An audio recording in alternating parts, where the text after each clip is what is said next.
नमस्कार, मी किरण आणि आपण पाहताय Mumbai reporter news. Mumbai reporter news मध्ये आपलं सर्वांचं स्वागत. पाहुयात बातमी सविस्तरपणे.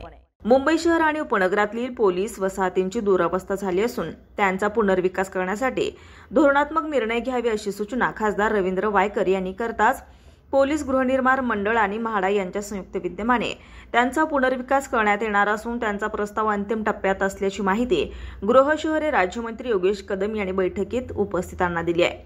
27 रोजी मुंबई उत्तर पश्चिम लोकसभा क्षेत्रातील गृह खात्याशी निगडीत प्रश्नांबाबत बैठक लावण्यात आली असे पत्र खासदार रवींद्र वायकर यांनी गृह राज्यमंत्री योगेश कदम यांना दिले होते. त्यानुसार आज MIDC येथे बैठकीचे आयोजन करण्यात आलं होतं.